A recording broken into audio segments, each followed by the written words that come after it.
नमस्कार साथियों, प्यारे बच्चों। मैं चंद्रभान सिंघाड़ा, हिंदी शिक्षक राजस्थान से आपका हार्दिक अभिनंदन करता हूं, स्वागत करता हूं। मित्रों, जैसा कि आपको पता है, आज हम विश्लेषण करने जा रहे हैं स्नातक पाठ्यक्रम में हिंदी साहित्य के बच्चों के लिए प्रथम वर्ष में कोटा विश्वविद्यालय में जो हिंदी काव्य का प्रथम पेपर लगा हुआ है, उस पर विगत वर्षों में को किस तरह के क्वेश्चन पूछे गए हैं, कि 5 इकाइयों से कैसे क्वेश्चंस यूनिवर्सिटी एग्जाम में निरंतर आ रहे हैं, ताकि बच्चों को आने वाले एग्जाम में कुछ अनुमान रहे कि वो किस तरह के प्रश्न पर ध्यान दें और कहां पर प्रश्न बनने की संभावना अधिक है। मित्रों, इसके पहले वाले वीडियो में मैं बीए फर्स्ट ईयर वालों के लिए एक वीडियो बना चुका हूं, जिसमें हमने कोटा यूनिवर्सिटी के फर्स्ट ईयर में हिंदी काव्य के प्रथम प्रश्न पत्र का विवेचन किया था। आज हम उसी प्रश्न पत्र पर विगत वर्षों के पेपर का विवेचन करने जा रहे हैं, ताकि आपको थोड़ा सा अनुमान हो जाए और आप परीक्षा में अच्छा नंबर या अच्छा परफॉर्मेंस कर सके। तो आइएगा, देखते हैं। देखिए,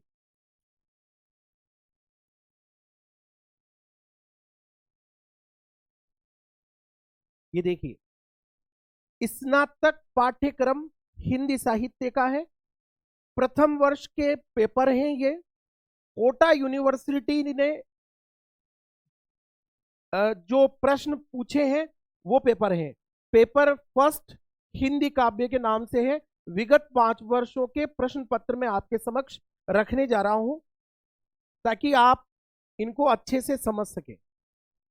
देखिए, समयावधि 3 घंटे की होती है, आप जानते हैं। पूर्णांक 100 अंक का होगा। ये 2022 का प्रश्न पत्र है, विगत वर्ष का, जो यूनिवर्सिटी ने आपसे पूछा है। अब देखो, इसमें क्या था, हमने जो इसके पहले वाले वीडियो में आपने देखा होगा, मैंने आपको अच्छे से बताया था कि आपका जो प्रश्न पत्र होगा वो 3 खंडों में बटा हुआ होगा, भाग अ, भाग ब और भाग स। जो भाग अ है वो अति लघुतरात्मक क्वेश्चन का है। 10 प्रश्न आएंगे इसमें, यानी कि आपको 10 प्रश्न का उत्तर देना है। प्रत्येक प्रश्न की शब्द सीमा 20 शब्द होगी, यानी 20 से ज्यादा नहीं होना चाहिए। आप चाहें तो एक वर्ड में भी लिख सकते हैं। और प्रत्येक क्वेश्चन 1 अंक का होगा। तो देखिए, ये प्रश्न 1, खंड अ से, ये इस तरह से आप देखिएगा, ये 10 क्वेश्चन उन्होंने पूछे हैं और आपको इन 10 का ही आंसर देना है। अब ये बिल्कुल छोटे छोटे हैं, सभी प्रश्न करना अनिवार्य, उन्होंने लिख दिया है। चंद्रप्रदाय किसके राज्याश्रित कवि थे। अब 5 इकाइयों में जो भी हमारा सिलेबस उन्होंने रखा हुआ है, कबीर, सूर, तुलसी, जायसी, रसखान, आपके क्या नाम है वो, नरोत्तम स्वामी का सुदामा चरित्र, उसके अलावा हिंदी साहित्य के इतिहास से फर्स्ट ईयर में यूनिवर्सिटी ने आदिकाल और भक्तिकाल 2 कालों को लगाया है। तो उन सब से छोटे क्वेश्चन पूछे जाएंगे। जैसे जयसी की प्रमुख रचनाएं कौन कौन सी है, आपको डायरेक्ट नाम लिखना है कि पद्मावत है, आखिरी कलाम है, अखरावट है, इस तरह से आप लिख सकते हैं। सूरदास की भक्ति में कौन सा भाव प्रमुख है, बिल्कुल छोटे से क्वेश्चन है। तुलसीदास द्वारा रचित विनय पत्रिका की भाषा कौन सी है, मतलब एक एक शब्द में आ सकते हैं कि भाई हम लिख सकते हैं यहाँ पर कि ब्रजभाषा है। सुदामा चरित्र की कथा का आधार कौन सा है। सुदामा चरित्र के अनुसार सुदामा द्वारिका में कृष्ण के पास कितने दिनों तक ठहरे थे। मतलब इस तरह से प्रश्न आएंगे। आदिकाल को, अब देखो ये साहित्य से आ गया, आदिकाल और भक्तिकाल आपके लगा हुआ है, तो वहां सिद्ध सामंत काल किसने कहा, आदिकाल को वीरगाथा काल किसने कहा, आदिकाल को आदिकाल नाम किसने दिया, बीज वपन काल किसने दिया। ये सारे क्वेश्चन पूछे जा सकते हैं। अभी मैं आंसर इसलिए नहीं बता रहा क्योंकि मुझे अभी आपका परीक्षा का पैटर्न, जो महत्वपूर्ण क्वेश्चन बनते हैं वो बताने हैं। भक्ति काल की प्रमुख निर्गुण काव्य धाराओं का वर्णन कीजिए। अब भक्ति काल की निर्गुण अपन जब भक्ति काल में पढ़ते हैं तो भक्ति काल को 2 प्रमुख धाराओं में बांटा गया है, सगुण और निर्गुण। सगुण को फिर 2 उपधाराओं में बांटा गया है, राम काव्य धारा और कृष्ण काव्य धारा। निर्गुण को भी 2 उपधाराओं में बांटा गया है, संत काव्य धारा और प्रेम मार्ग काव्य धारा। इस तरह से वो उनका पूछ रहा है, जो पूछा उसका ही आंसर देना है आपको। निर्गुण काव्य धाराओं का वर्णन, तो निर्गुण में आप 2 को लिखें, संत काव्य धारा और प्रेम काव्य धारा। शब्द शक्तियों का नाम, केवल नाम का उल्लेख करना है। अभिधा, लक्षणा, व्यंजना। च्युत संस्कृति काव्य दोष को परिभाषित कीजिए। परिभाषा देते हुए आप चाहे तो उदाहरण दे सकते हैं, पर परिभाषा में भी जितना पूछ रहे हैं उतना आप करें। इस तरह से हमारा ये खंड कंप्लीट होता है। अब देखो खंड ब, खंड ब में मैंने आपसे ये कहा था खंड ब के बारे में कि 10 प्रश्न एग्जाम में आएंगे, प्रश्न भी हो सकते हैं, व्याख्याएं भी हो सकती है। इसमें व्याख्याएं ज्यादा आएंगी, 10 में से हमें 5 करना है, 250 अंक इसकी समय सीमा है, शब्द सीमा है, और प्रत्येक क्वेश्चन 10 अंक का होगा और हमें 5 करने, इस तरह से 50 अंक हमारा खंड ब ये निर्धारित करता है। तो देखिए सप्रसंग व्याख्या, ये देखिए आप, मैं व्याख्याओं पे जोर अभी थोड़ा ज्यादा दूंगा क्योंकि 50 अंक का मैटर लगभग व्याख्याएं लेके चलेंगे, व्याख्या प्लस प्रश्न। अब ये देखिए आप, चकुरी चकरी बिछुरी रेन की आई मिली प्रभाती, थोड़ा बहुत टाइपिंग मिस्टेक हो सकती है, चकवी है ये। जे जन बिछड़े राम सू ते दिन मिले न राती। अब आपके इसमें कुछ भी नहीं लिखा होता है, वहां पर सप्रसंग व्याख्या करनी है, तो आप को पता होना चाहिए कि ये पंक्तियां कहां से अवतरित है। तो आपको अब ये कैसे, तो इसको मैंने क्या किया है, प्रश्न ये जो मैंने टाइप किए हैं इनमें आपको रेफरेंस भी डाल दिए। देखिए ये कबीर के विरह के अंग से लिया गया है, तीसरा पद है। आपके सिलेबस में आप पद क्रमांक भी देख लेना, जो मैंने दिए हुए हैं ना, मतलब जो यूनिवर्सिटी ना आपको निर्धारित किए थे और इसमें डाले हुए हैं, वहीं से यूनिवर्सिटी पूछ रही है, बहुत अच्छी बात है। दूसरा, हंसी हंसी कंत न पाइये जिन पाया तिन रोई, और जो हासे हरी मिले तो नहीं दुहागिनी कोई। ये कहां की पंक्ति, ये भी कबीर की है। कबीर वांग में जयदेव सिंह वासुदेव, उसका जो पहला पार्ट है साकी, उसके विरह के अंग में 29 क्रमांक का ये पद है, ये देखिए 29 ये दिया हुआ। इसी तरह से आप आगे बढ़िए इसी पेपर में, प्रश्न क्रमांक 3, फिर सब प्रसंग व्याख्या आ गई। सरवर तीर पद्मिनी कर खोपा छोरी केस मुकलाई। अब देखिए बादशाह अवधि की तरफ हम बढ़ गए हैं और कबीर से हम आगे बढ़कर यूनिवर्सिटी ने प्रश्न पूछ लिया है जायसी पद्मावत से, और आपको पता होना चाहिए जायसी पद्मावत में आपके कौन सा सर्ग लगाया गया है। तो आपके पाठ्यचर्या में मानसरोदक खंड है, बहुत बड़ा नहीं है, 7 या 8 ही पद है, उनमें से एक पद ये पूछ लिया गया है। भाषा भी देखिए आप, अवधि ग्रामीण अवधि, वैसे अवधि एक तुलसी के रामचरितमानस में भी है, पर वो साहित्यिक परिनिष्ठित भाषा है, और यहाँ पर ग्रामीण भाषा का पुट अवधि का देखने को मिलेगा आपको।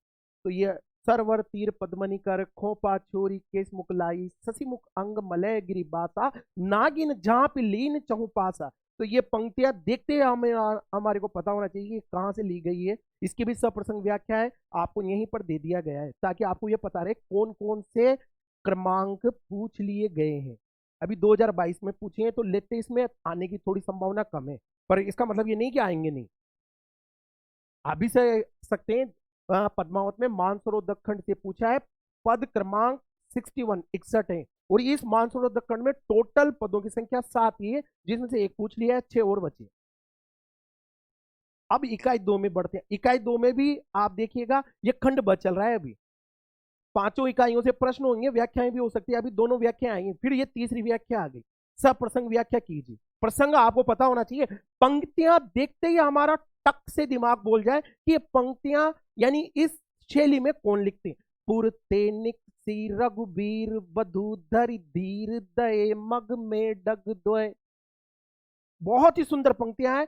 जल की भली भाल कनी जल की पट सूखी गए मधुराधर वे। तो देखिए ये पंक्तियां हैं तुलसीदास की कवितावली से, आपके लगाया हुआ है, कवितावली पुस्तक आपके सिलेबस में लगाई है, इसके अयोध्या कांड के पद क्रमांक 11। अब ठीक है आप इतना डिटेल ना दे सके कि पद क्रमांक 11 है, नहीं, आपको ये लिखने की जरूरत, आप केवल इतना सा तो पता रखें कि ये तुलसीदास की, चलो इतना। आप कई इसमें अगर सूर या आप जैसी लगा देंगे तो फिर कहां नंबर मिलेगा। आप ये लिखें कि तुलसीदास की रचना है, प्रसंग में पंक्तियां, प्रस्तुत पंक्तियां, आलोच्य पंक्तियां, अवतरित पंक्तियां हमारी पाठ्यचर्या में संकलित। अब अगर रेफरेंस भी डाले, भक्तिकालीन सगुण काव्यधारा के शिरस्त कवि या राम काव्यधारा के चूड़ांत कवि तुलसीदास की प्रसिद्ध रचना कवितावली से अवतरित है, तो बहुत अच्छा लगेगा, इतना रेफरेंस दे। अब अगर यदि आप इससे आगे भी दे सके, कवितावली के अयोध्या कांड से संकलित पंक्तियां हैं, तो फिर तो सोने पे सुहागा है, अगर यदि आप इतना लिख देंगे तो। अभी डिपेंड करता है आप जितनी बार आप इन रिवीजन करेंगे, पदों को पढ़ेंगे, आपको टक से सारी जानकारियां आपकी सतह पर आ जाएगी, तैरने लग जाएगी। क्योंकि यही तो अभ्यास मांगती विद्या। जितना आप अभ्यास करेंगे उतना ही आप अच्छा परफॉर्मेंस कर पाएंगे।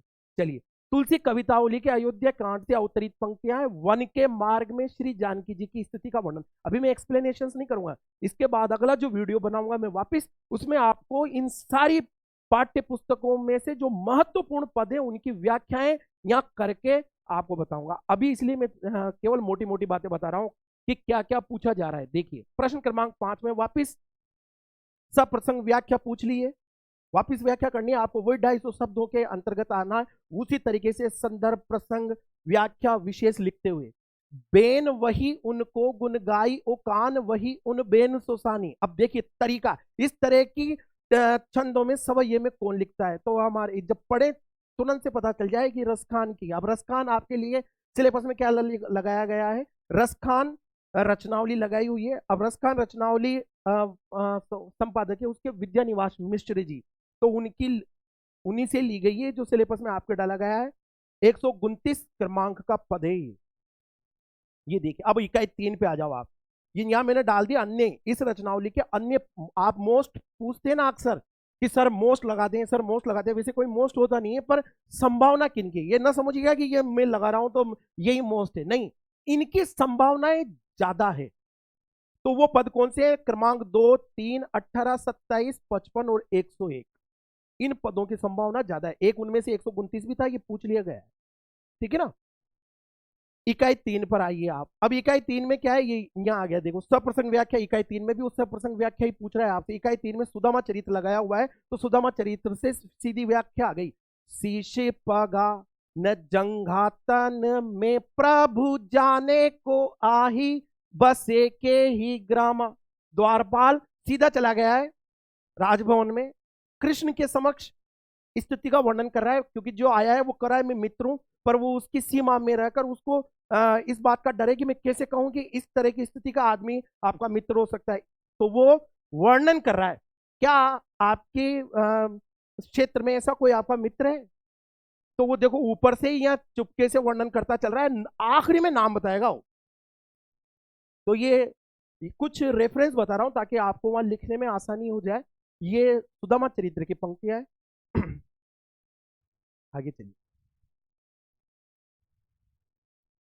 ये देखिए, ये लास्ट में उसने नाम बताया, पूछत दीन दयाल को धाम बतावत अपनो नाम सुदामा। जबकि वो चाहता तो सबसे पहले ही बता सकता था ना, क्या आपका कोई मित्र है सुदामा, नहीं, उन्होंने ऐसा नहीं कहा। यही तो काव्य का सौंदर्य है। सुदामा चरित्र से पंक्तियां। अब क्वेश्चन नंबर 7 पर आ जाओ आप।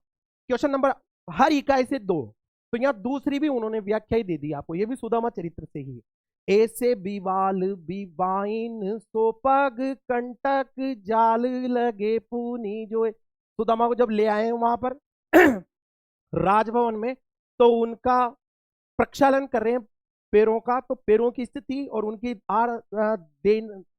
दुर्दशा का वर्णन, मार्मिक चित्रण यहाँ पर आया है। देखो, पानी पर आत को हाथ छुयो नहीं, नैनान के जल सुपग धोए। कृष्ण उनके पैरों को कैसे प्रक्षालित कर रहे हैं, अपने आंसुओं के जल से। तो बहुत मार्मिक और सौंदर्य से भरी परिपूर्ण पंक्तियां हैं सुदामा चरित्र की। बहुत अच्छे क्वेश्चन पूछे जा रहे हैं। अब आइए आप इकाई 4 से। इकाई 4 में आदिकाल और भक्तिकाल। अब क्वेश्चन कैसे आएंगे ये ध्यान रखना है आपको, जो पूछ लिए गए हैं, और बहुत सुंदर और बहुत अच्छे क्वेश्चन पूछे हैं। ये देखिए, आदिकालीन युग का आविर्भाव, आदिकाल का जो आविर्भाव हुआ वो किन किन परिस्थितियों में हुआ, या परिस्थितियों का वर्णन है उनका उस विस्तार पर। अब उस समय की राजनीतिक, सांस्कृतिक, सामाजिक, साहित्यिक, धार्मिक परिस्थितियां कैसी थी, उनके ऊपर थोड़े थोड़े से पैराग्राफ आपको तथ्यों के साथ उनमें भाव यानी कि उसकी समझ भी होना चाहिए कि इस तरह की कविता धारा का जो वातावरण तैयार हुआ वो उनमें इन परिस्थितियों ने कैसे योगदान दिया। तो थोड़ा सा, ज्यादा बड़ा चढ़ा के नहीं लिखना, वैसा वर्णन आप यहाँ करेंगे। अब भक्तिकालीन हिंदी साहित्य का स्वर्ण युग है, बहुत मोस्ट क्वेश्चन है, अक्सर आता है, ये याद रखना, ये अपने आप में ही। अब इनमें क्या लिखना है वो भी मैं बताऊंगा, अभी आप क्वेश्चन सुने, क्योंकि 5 सालों के पेपर है। तो ये भक्तिकालीन हिंदी साहित्य का स्वर्ण युग है। और हम आखिरी इकाई में आते हैं, इकाई नंबर 5, जो 2022 के पेपर में, इसमें पूरी काव्य शास्त्र है। इन्होंने काव्य शास्त्र पूछ लिया है किन्हीं दो छंदों को उदाहरण सहित परिभाषा कीजिए। सोरठा, चौपाई, सवा या गीतिका, इनमें से कोई दो आपको करना है। काव्य गुण को परिभाषित करते हुए किसी एक काव्य गुण को उदाहरण सहित समझाइए। ये भी वही काव्य शास्त्र से आपसे पूछ रहा है। और खंड से, अब ये अलग खंड हो गया है, ये निबंधात्मक क्वेश्चन का खंड है, जिसमें मैंने आपसे बताया था पेपर में कि 4 क्वेश्चन पूछे जाएंगे। प्रत्येक क्वेश्चन 20 अंक का होगा और आपको 2 ही करने, यानी 40 अंक की इकाई है ये। 4 क्वेश्चन होंगे, करने 2 हैं। और ये निबंधात्मक क्वेश्चन है। देखो पहला ही ये सूरदास के ऊपर बहुत चर्चित क्वेश्चन है, अक्सर आता है, पर इसमें लिखना क्या है ये ध्यान रखना है, बहुत समझ के आंसर लिखना है। सूरदास वात्सल्य और श्रृंगार के सम्राट हैं, इस कथन को सोदाहरण समझाइए। अब ये पीछे वाले टाइटल चेंज हो सकते हैं, वर्ड बदल सकते हैं। सूरदास अपनी बंद आंखों से वात्सल्य का कोना कोना झांकाए हैं, बदल जाए वात्सल्य रस के सम्राट। कहने का तरीका है, सूर ने अपनी बंद आंखों से वात्सल्य की हर छोटी से छोटी घटना को पूर्ण रूप से अभिव्यक्त किया है, जिया है। आप इन कथन के संदर्भ में अपने विचार व्यक्त कीजिए, पूछे जा सकते हैं। मतलब क्वेश्चन का तरीका बदल सकता है, पर उसका भाव वही है। वो क्या पूछ रहे हैं, वात्सल्य और श्रृंगार। अब श्रृंगार में जितनी अंतर्दशाएं हो सकती है, श्रृंगार के संयोग और वियोग पक्ष का चित्रण किया है उन्होंने, जिसमें संयोग, अब ऐसा भी है, वियोग की वही, वियोग का मतलब नायक नायिका का अलग होना, संयोग का मतलब होता है साथ होना। तो इनका संयोग किस तरह का था, वियोग में पूर्वानुराग, मान प्रवास, करुण, इस तरह की जो उसके भेद है। और अंतर्दशाएं 10, उन समस्त अंतर्दशाओं का वर्णन सूर काव्य में मिलता है, तो वो भी अपन देखेंगे। पर क्वेश्चन इतना बड़ा भी नहीं होना चाहिए, आप चाहें तो हल्का सा जिक्र कर सकते हैं। क्वेश्चन नंबर 13 देखिए आप, जायसी पद्मावत के काव्य सौंदर्य का वर्णन करें। पद्मावत का काव्य सौंदर्य, अब पद्मावत की को आपको भाव पक्ष और कला पक्ष में आपका वर्णन करना है। क्वेश्चन नंबर 4, सुदामा चरित खंड काव्य के आधार पर सुदामा की चारित्रिक विशेषताएं। बहुत अच्छा क्वेश्चन बनता है, आप याद रखना। ये चर्चित क्वेश्चंस में से आता है, सुदामा की चारित्रिक विशेषताएं उनके, क्योंकि ये चरित्र काव्य है ना। चरित्र काव्य होता है जो किसी व्यक्ति विशेष के चरित्र को, उसके हर पक्ष को, उज्जवल पक्ष को, उनकी हर योग्यताओं को, उनकी हर तरह की मर्यादाओं को जो अभिव्यक्त करता हो। सुदामा की चारित्रिक विशेषताएं बतानी है आपको। और क्वेश्चन नंबर 15, निर्गुण काव्यधारा की प्रमुख विशेषताएं, ये बनेंगी। बहुत अच्छा है, आपके 2 कालखंड लगे हुए हैं, आदिकाल, भक्तिकाल। आदिकाल में अगर उपधाराओं में बांटू तो सिद्ध साहित्य, नाथ साहित्य, इसके अलावा रासो साहित्य, जैन साहित्य, लौकिक साहित्य और गद्य साहित्य, ये 6 उपधाराएं। इसमें से 2-3 यानी सिद्ध, नाथ और रासो काव्यधारा की तो आपको विशेषताएं पढ़नी है, प्रवृत्तियां, विशेषताएं, योग्यताएं। उसी तरह से भक्तिकाल में भी राम काव्यधारा की विशेषताएं, कृष्ण काव्यधारा की विशेषताएं कह सकता है, प्रवृत्तियां कह सकता है। उसी के साथ संत काव्यधारा की प्रवृत्तियां और प्रेम काव्यधारा की प्रवृत्तियां, ये 4 इंपॉर्टेंट है। अब उनमें से एक पूछ ली गई है, देखो निर्गुण काव्यधारा की प्रमुख विशेषताएं कौन कौन। ये क्वेश्चन नंबर 15 होता है आपका। और इस तरह से हमारा 2022 का पेपर कंप्लीट होता है। अब आप आगे बढ़िएगा, क्योंकि ये तो लास्ट ईयर आया है, ये अब 19 का सीधा है, क्योंकि 2 साल कोरोना, आपको पता होना चाहिए। तो आप आ जाइए 19 पे। 2019 में किस तरह से क्वेश्चन, ये वही छोटे क्वेश्चन है जो पर इकाई खंड में आएंगे। 10 क्वेश्चन, सूर की रचनाओं का वर्ण्य विषय क्या है, तुलसीदास की 4 रचनाओं के नाम बताइए, है ना, दोहा छंद का परिचय दीजिए, सुदामा चरित खंड काव्य का वर्ण्य विषय क्या है, आदिकाल को बीज वपन काल किसने कहा, ये देखिए, मेरे तो गिरधर गोपाल दूसरों ने कोई, ये पंक्ति किस भक्त कवियत्री ने कही, ये मीरा, है ना। अब आते हैं हम खंड ब पे, क्योंकि ये छोटे क्वेश्चन, इन पे भी अपन बातचीत करेंगे। मैं बनाया हुआ है वो आपके लिए डालूंगा मैं, आप भी निरंतर पढ़ रहे होंगे। और अपने जबरदस्त विद्वान जो शिक्षक गण हैं उनके मार्गदर्शन में आप निरंतर पढ़ रहे हैं, आप पढ़ते रहें।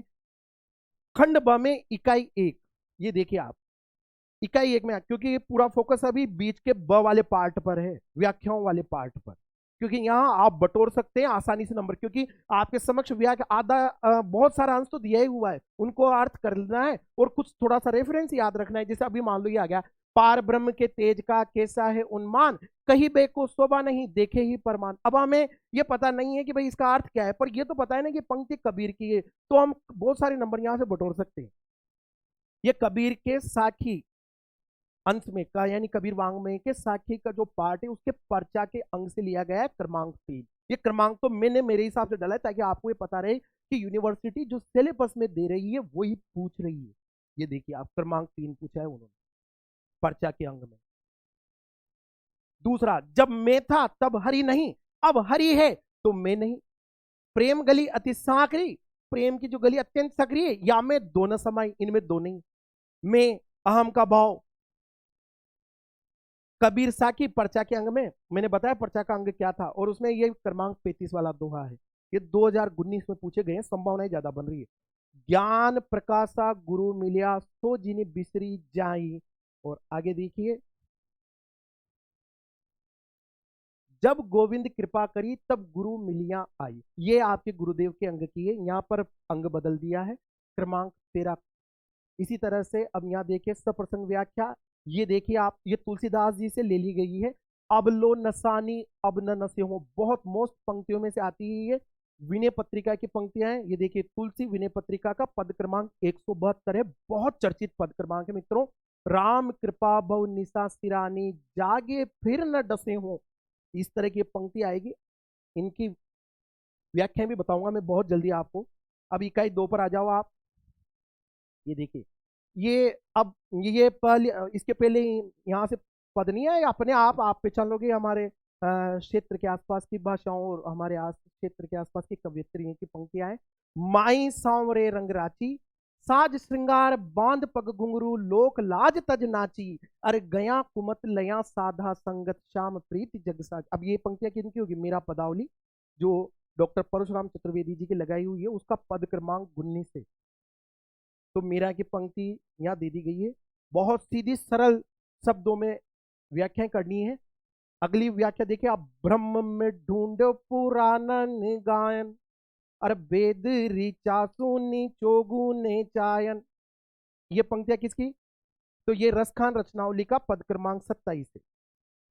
अब इकाई 3 पे देखिए आप, इकाई 3 सुदामा चरित्र से संबंधित, तो ये सुदामा चरित्र से व्याख्या दे दी है। दीन दयाल को ऐसो ही द्वार है, दीनन की सुधि लेत सदाई।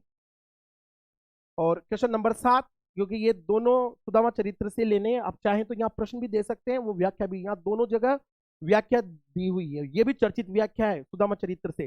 द्वारिका जाहूं जू, द्वारिका जाहूं जू, आठवां जाम यह जग तेरे। यही रट लगी रहती, द्वारिका जाऊं 8वां याम। अरे 5 सुपारी ते देखूं बिचारी, के भेंटे को चारी न चाऊर मेरे। ये देखिए आप, ये पद है, बहुत चर्चित पद है सुदामा चरित्र से, अक्सर आने की संभावना है, आप याद रखिएगा। ये चर्चित पंक्तियां, शीस पगा न जंगा तन पे, एक वो वाला, एक ये द्वारिका जाऊं जो द्वारिका जाऊं। अब इकाई 4 पर आइए आप। अब इकाई 4 में हम पूछेंगे आदिकाल और भक्ति काल से, तो ये यहाँ आ गया सूफी काव्यधारा। इसके पहले हम संत काव्यधारा की प्रवृत्तियां पूछी थी 22, ये 19 में इन्होंने पूछ ली सूफी काव्यधारा की प्रमुख प्रवृत्तियां, जिसमें जायसी ठहरते हैं। जायसी जिस काव्यधारा के शिरस्थ और सिरमौर कवि हैं, उस काव्यधारा की प्रवृत्तियों के बारे में आपको लिखना है कि प्रवृत्तियां यानी विशेषताएं।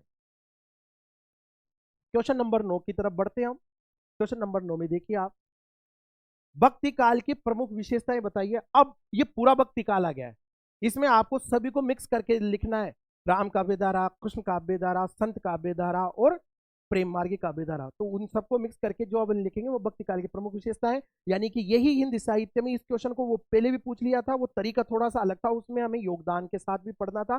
भक्ति काल हिंदी साहित्य का स्वर्ण युग है और ये भक्ति काल की प्रमुख विशेषता है। अब इकाई 5 पर आ जाइएगा, ये काव्यशास्त्र की इकाई है। यहाँ पर वो आपसे अलंकार पूछ रहे हैं, उपमा, उत्प्रेक्षा, रूपक संदेह में से किन्हीं दो को उदाहरण सहित, परिभाषा भी देनी है और उदाहरण भी देना है। रूपक, उत्प्रेक्षा, उपमा, इनमें से कोई सा भी। शब्द शक्तियां कितने प्रकार की होती है, उदाहरण समझाइए। अब आप कितने प्रकार की होती है, अभिधा, लक्षणा, व्यंजना, इनको समझाते हुए उदाहरण देना है। खंड स, ये निबंधात्मक क्वेश्चन हो जाते हैं, बहुत चर्चित क्वेश्चन है, अक्सर आता है मित्रों, याद रखना रसखान के बारे में। ये रामचंद्र शुक्ल जी का कथन है जो हमेशा क्वेश्चन बनकर आता है, रस खान सचमुच में रस की खान है। ये मोस्ट क्वेश्चन, इस कथन के आलोक में युक्ति युक्त उत्तर दीजिए, है ना। ये जरूर आप ध्यान दें, ये मोस्ट तरीका आप पूछते हैं ना, मोस्ट ये मोस्ट। क्वेश्चन नंबर 13, तुलसीदास की भक्ति भावना पर एक निबंध लिखी।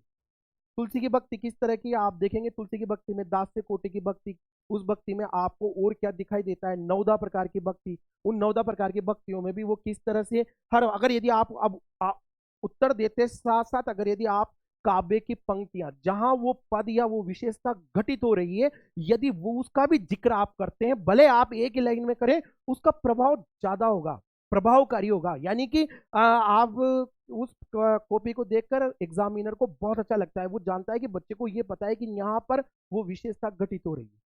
तो आप कोशिश करें कि रेफरेंस भी दे। आगे चलिए, ये सुदामा चरित्र से आ गया। सुदामा चरित्र खंड काव्य के कथानक का वर्णन करते हुए उसके भावगत सौंदर्य को स्पष्ट कीजिए। क्वेश्चन नंबर 15, आदिकालीन परिस्थितियों का वर्णन है, ये वो 22 में भी पूछा था इन्होंने। और सूरदास की काव्यगत विशेषताएं कौन कौन सी है। अब काव्यगत विशेषताओं में हम भाव पक्ष कला पक्ष पे लिख सकते हैं। इस तरह से ये हमारा 2019 का पेपर कंप्लीट होता है। इसके बाद आगे चलिए, आप 2018 वाले पेपर पे देखते हैं। वही जो पहली इकाई छोटे क्वेश्चन की, कबीर किस काव्यधारा के प्रतिनिधि कवि हैं। संत काव्यधारा, उनकी रचनाएं किस संकलन में संकलित है। बीजक नाम के संकलन में संकलित है। सूरदास की रचनाओं के नाम लिखिए। अब सूरदास की रचनाओं में आप लिख सकते हैं जो सबसे चर्चित है उसका नाम सबसे पहले लिखें आप, इसमें कालक्रम से लिखने की जरूरत नहीं है। सूरसागर का जिक्र आप सबसे पहले करें, सूरसागर, फिर चाहे तो आप और भी लिख सकते हैं, साहित्य लहरी, सूरसा रावली, पर सूरदास को सूरसागर को नहीं भूलना है। भ्रमर गीत सार, जो भ्रमर गीत जो है वो सूरसागर का ही एक अंश है। तुलसी की भक्ति भावना किस प्रकार की थी, दास से कोटि की थी। अपने आराध्य के साथ उनका कैसा संबंध था, दास से यानी सेवक सेव्य का। जायसी रचित पद्मावत में आत्मा परमात्मा के रूप में कौन कौन से पात्रों ने नामोल्लेख कीजिए। ये प्रतीकात्मक काव्य के रूप में भी घटित होता है, लिखना है हमारे को। मीरा के आराध्य का नाम क्या था, बहुत सिंपल क्वेश्चन है, एक एक तरीके से भी दे सकते। राम भक्ति शाखा के भक्त कवि का क्या नाम है, आप लिख सकते हैं तुलसी। और सब शक्ति कितने प्रकार की होती है, नाम लिखिए। श्लेष अलंकार का लक्षण और उदाहरण लिखिए, बहुत पढ़ते आ रहे हैं अक्सर, नाम है हल्का सा श्लेष, है ना। किसी कहते हैं श्लेष का मतलब होता है चिपकना, जिसमें एक शब्द में कई सारे अर्थ चिपके हुए, रहीमन पानी राखिए, बिन पानी सब सून, ऐसे उदाहरण भी दे सकते हैं। राहुल सांकृत्यायन ने आदिकाल को किस नाम से पुकारा, इस तरह से। अब आइए आप खंड ब में, ये देखिए, सब प्रसंग व्याख्या कीजिए। अभिगत गति कछु कहत न आवे जो गुण, अब ये तकनीक बदल गई, शब्द अपने आप मतलब टकसाली शब्द हैं, जैसे टकसाल में खनकते हुए सिक्के गिरते हैं ना, इससे खनकते हुए शब्द गिर रहे हैं। अभिगत गति कछु कहत न आवे जो गूंगे मीठे फल को रस अंतर्गत ही भावे, और परम स्वाद सब ही सुनिरंतर अमित तोष उपजावे, मन वाणी को अगम अगोचर सो जाने जो पावे, रूप रेख गुण जाति युक्त बिनु निरालंब कित धावे। अब ये वही जबरदस्त उस समय के समय में जो धाराएं चल रही थी, उनमें मत मतांतरों में जो एक तरीके से वाद विवाद चल रहा था, जिसको अपन कंट्रोवर्सी के रूप में भी देखते हैं, उसको सूर ने बड़े जबरदस्त साहित्यिक तरीके से अपने काव्य में उतारा और अपना पक्ष मजबूती के साथ रखा। सगुण निर्गुण के मध्य विवाद को उन्होंने पूर्ण रूप से सूरसागर के भ्रमर गीत अंश में उतार दिया है, और उसी को चरितार्थ करती हुई कुछ पंक्तियां हैं। ये देखो, सूरदास के सूरसागर सटीक। अब सूरदास कवि है, सूरसागर सटीक में इसलिए लगा रहा हूं क्योंकि आपके सिलेबस में पाठ्यचर्या में धीरेन्द्र वर्मा जी का सूरसागर सटीक लगाया हुआ है। उसका विनय तथा भक्ति का जो अंश है उसमें पद क्रमांक 2 है। ये पद क्रमांक भले ही ना लिखे आप, ये मैंने आपको इसलिए लगाया हुआ है ताकि बच्चे ये देखेंगे जो यूनिवर्सिटी चयन करके हमारे पाठ्यचर्या निर्धारित कर रही है, वो उसी में से ही पूछ रही है, कहीं इधर उधर नहीं पूछ रही। ये देखो, मेरो सब पुरुषार्थ ठाकुर, बहुत चर्चित पंक्तियां है, बहुत मोस्ट है, अक्सर आती है।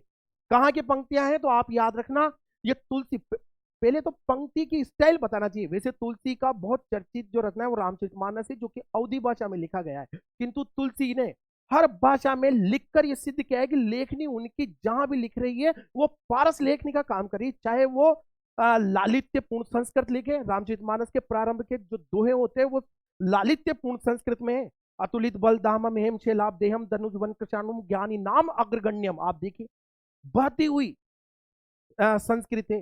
तो संस्कृत में भी लिख सकते थे, किंतु फिर भी उन्होंने उस समय की लोक भाषा का चयन किया। अब ये सब प्रश्न क्यों किया होगा?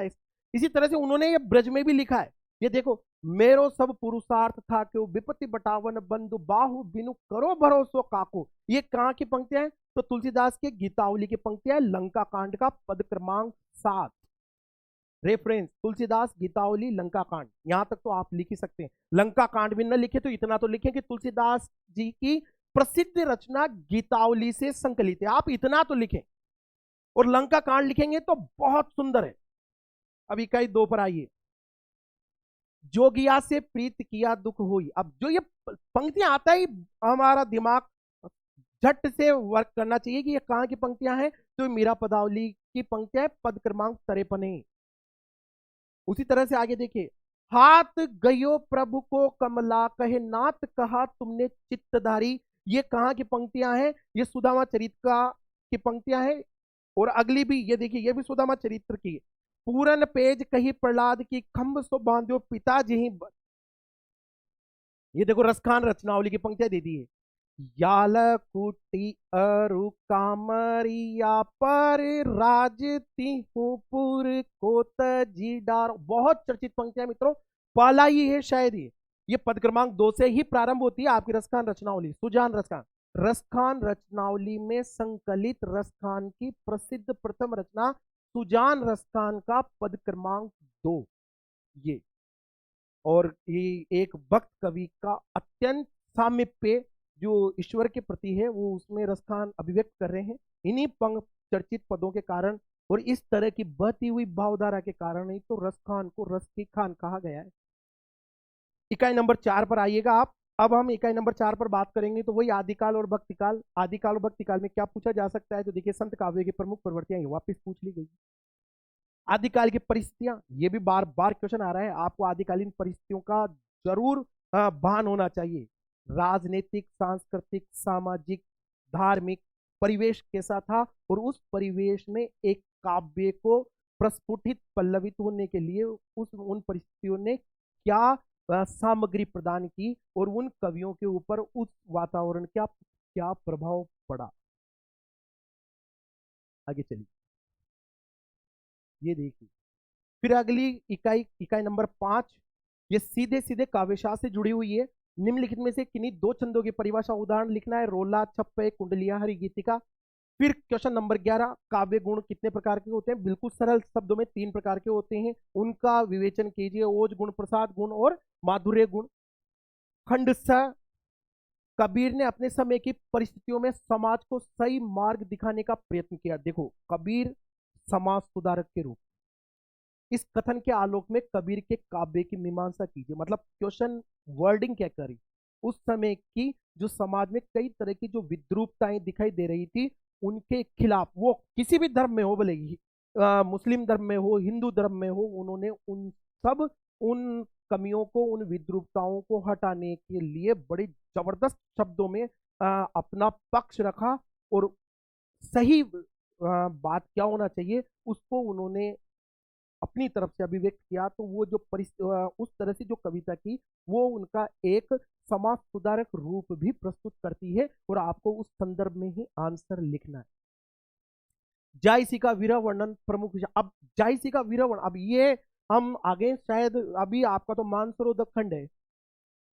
अब मानसरोवर खंड में तो वीरा वर्णन, क्योंकि नाग जायसी के पद्मावत का सबसे चर्चित अगर यदि कोई पद होगा या पार्ट होगा या उसका समय होगा तो वो नागमती वियोग खंड है।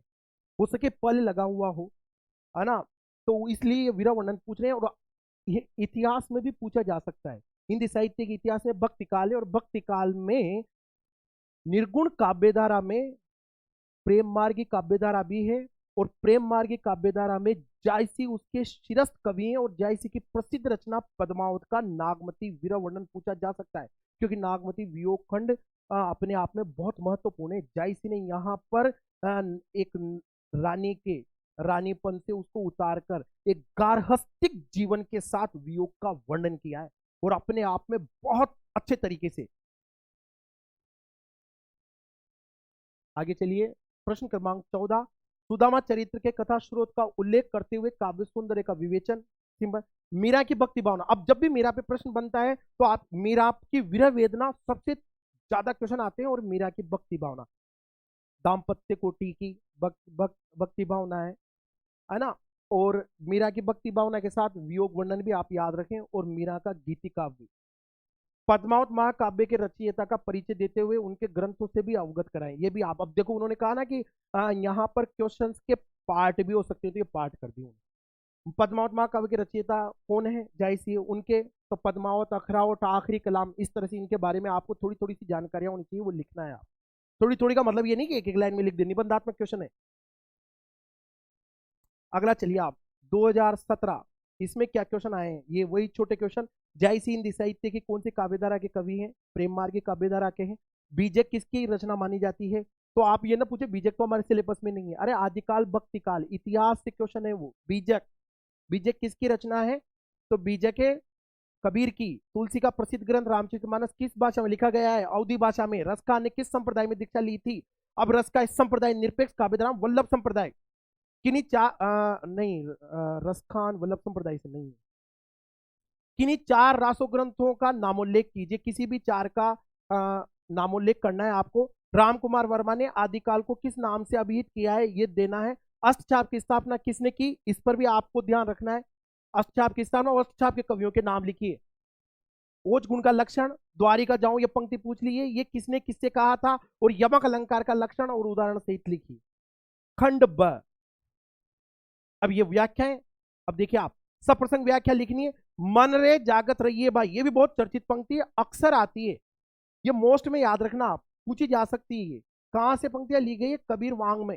देखिए कबीर के बारे में अभी अब तक अपन जो पढ़ रहे थे वो सारे साखियों से लिए गए हैं, बार बार साखी से पधारे थे। पर आपको पता होना चाहिए कबीर में शब्द भी लगाया हुआ है, और शब्द के कुछ 7 या 8 पदें, ये पहली बार पूछा है। कबीर वांग में शब्द पद क्रमांक 218, शब्द को नहीं भूलना है। ये दूसरी व्याख्या, लागी केली करे मजनीरा, हंस लगाए बेटी कोई तीरा, ये पद्मावत से है। पद्मावत मानसरोधक खंड से पद अनुक्रम में है 63। ये पूरा मतलब प्रारंभ से, पद्मावत जब प्रारंभ होता है वहां से इसका क्रमांक 63 है। किंतु यदि आप मानसरोधक खंड से बात करते हैं तो मानसरोधक खंड का क्रमांक 4 है, उस 4 का छठा पद है। इकाई 2, यहां पर देखिए, ये सूर से है। उदो मन नए 10-20, एक हूं तो सो गयो शाम संग को औराधे ईश। तो यहां देखिए आप, ये सूरदास के सूरसागर सटीक से उद्धव संदेश जो आपका अंश लगाया गया है उसका पद क्रमांक 95। ये वापिस वही आ गया है, या लकुटी अरु कामर या पर राज तिहू, बहुत चर्चित पंक्तियां है बेटाओं। ये सब इसलिए आपको बताई जा रही है ताकि आपको मोस्ट क्वेश्चन के लिए इधर उधर भटकना ना पड़े। जो पूछ लिए गए हैं एग्जामिनर ने वो अपने आप में मोस्ट है, यूनिवर्सिटी पूछ तो रही है बार बार।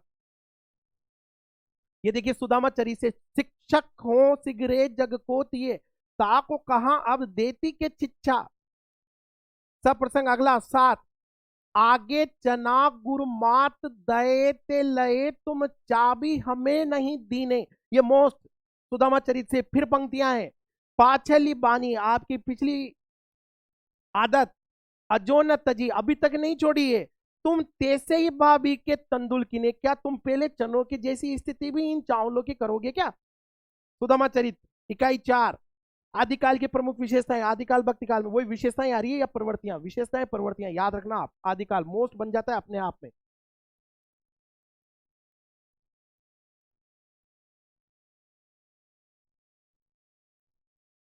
ये देखिए, राम काव्यधारा की प्रमुख विशेषताओं को उदाहरण सहित स्पष्ट कीजिए।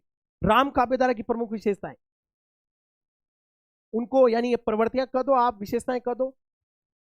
काव्य दोषों से क्या तात्पर्य है, जो काव्य में उत्पन्न होने वाले आनंद में कमी के कारण हो, या उस आनंद में उसकी स्थिति को कम करें, वही दोष कहलाते हैं। स्पष्ट करते हुए अकर्मक दुष्कर्मक गरामत संस्कृति को उदाहरण से समझाइए।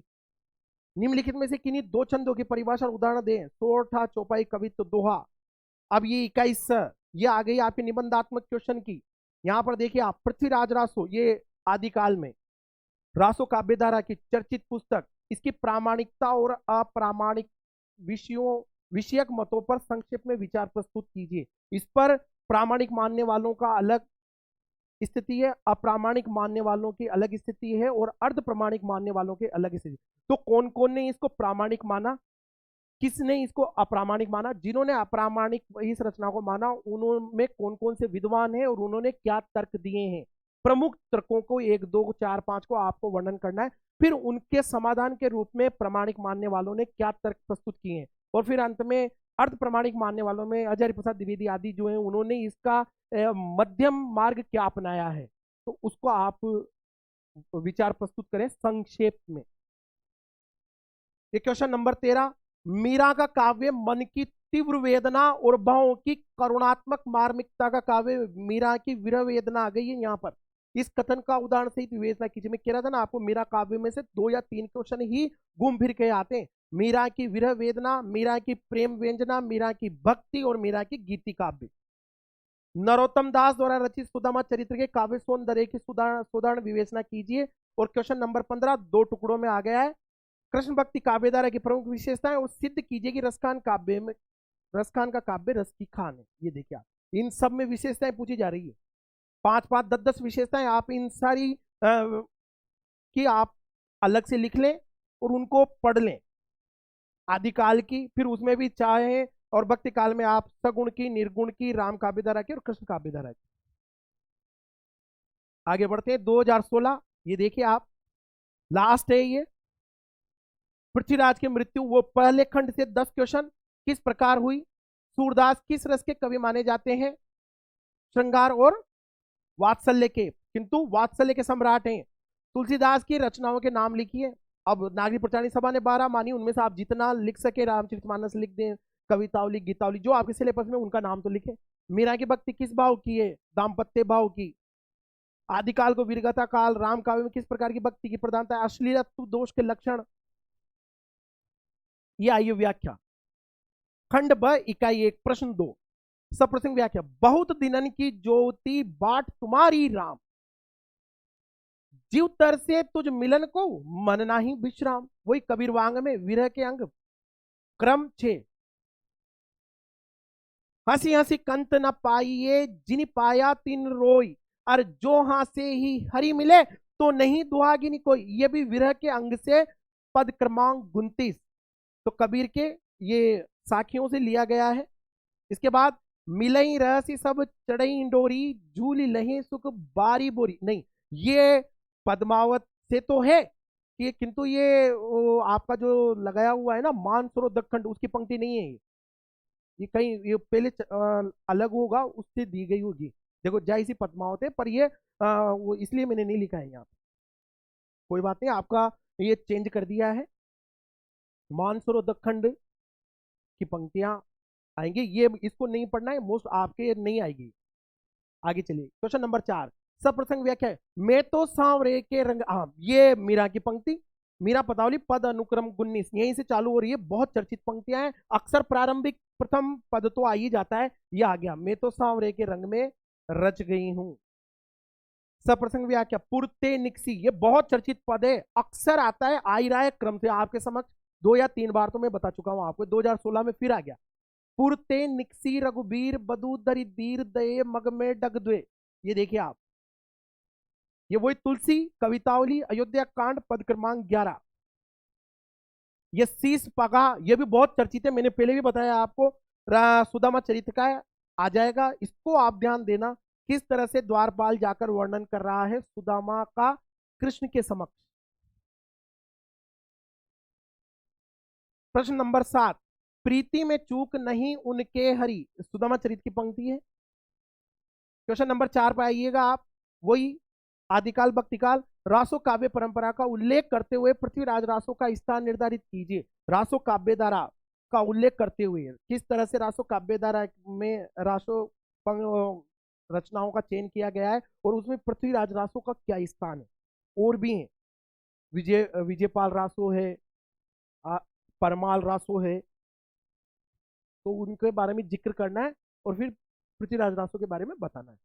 तुलसी का काव्य, ये अपने आप में बहुत अच्छा क्वेश्चन है, बहुत तुलसी काव्यधारा से पूछा जाने वाला कि तुलसी का काव्य समन्वय की विराट चेष्टा है। यहाँ पर आकर उन्होंने कई सारी जो अलगाव लगने वाली वस्तुएं थी या विरोधाभास प्रस्तुत करती हुई स्थितियां थी, उनमें समन्वय की बात कही है। निर्गुण अगुण ही नगुण सगुण ही नहीं कछु भेदा उभय हरई भव संभव खेदा आदि।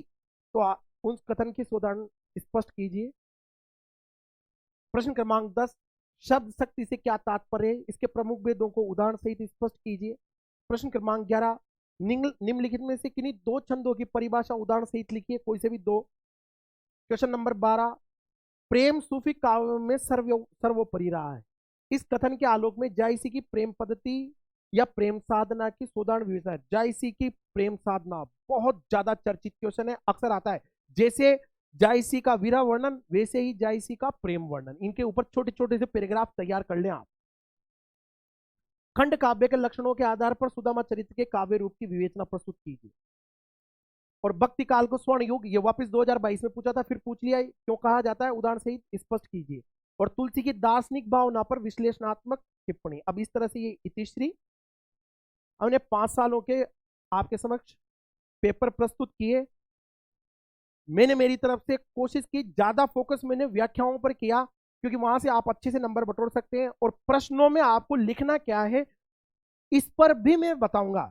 जैसे जायसी की प्रेम व्यंजना पर क्या थीम होनी चाहिए, कौन सी चर्चित पंक्तियां इसमें ऐसी होनी चाहिए, जानकारियां जो आपको लिखनी है। पर अभी अगर यदि इसके साथ बताता तो फिर वीडियो लंबा हो जाता, इसलिए मैंने आप यहाँ रुका है। भाग 2 है, भाग 3 में बहुत जल्दी आपके बीच प्रस्तुत करूंगा।